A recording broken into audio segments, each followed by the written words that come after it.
It seems like more and more companies are conducting phone interviews before you meet face-to-face, and applicants may submit their resumes and then, of course, get a call from somebody within the company for a pre-screen interview. And one wrong move could kill the chance of landing that job. Carey Baker is here from Part-Time Pros to help us jump this hurdle. How are you? It's good to see you. Great to see you. Thanks for having me. It's you know, more and more companies are using phone screens and phone interviews as a prerequisite to bringing you in for a face-to-face interview. Sure. And I think so many job seekers forget about putting their best foot forward on the phone. It's very important. And that phone interview is important as a company because it doesn't waste your time interviewing somebody face-to-face. It's a quick thing. Right. But it's so important. It's a first impression, isn't it? It's an absolute first impression. I mean, they first have your resume, and then they make that initial phone call.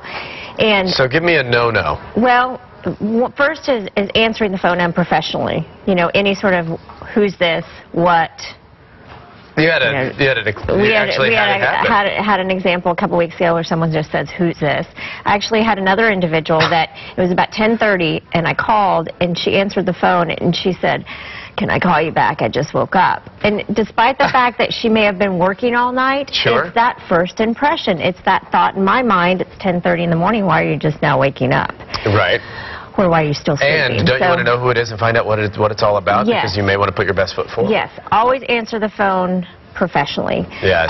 If you are not in a position, if you have your resume out there and you're not in a position to do an interview, because you need to always be ready to be able to sell your value proposition, be ready to have a phone interview at the moment's notice if you have your resume out there. If you're not ready, don't answer the phone. Right. Let the company leave a voicemail and return the phone call when they can. So always act professionally. And nowadays, I mean, back in the day when we didn't have caller ID, you didn't really know who was calling. Now you know who's calling. You know who's calling, absolutely. So, okay, this is a good tip right here. Bad-mouthing a former boss. That's a big no-no. Yes. I think on the phone you automatically become more casual and a little bit more relaxed in the interview. And one of the questions that job seekers should always expect is, why did you leave that last employer? I mean, it's just a standard interview question. And if I asked you that, if I said, hey, well, your last employer, I saw that you only stayed there 2 years, why'd you leave? If I responded, Casey, with, well, I didn't agree with management decisions, or the management was really bad, or the CEO was cheating on his wife, that is not relative information. You can just say, I simply left because the company was going in a different direction.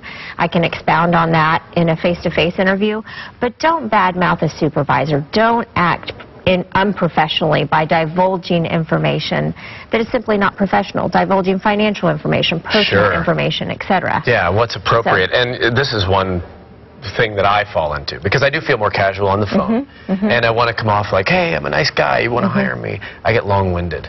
Well, and that's another thing. When you start to get into personal information or irrelevant information, you have a tendency to move away from the question that's being asked. I always advise people, think before you speak.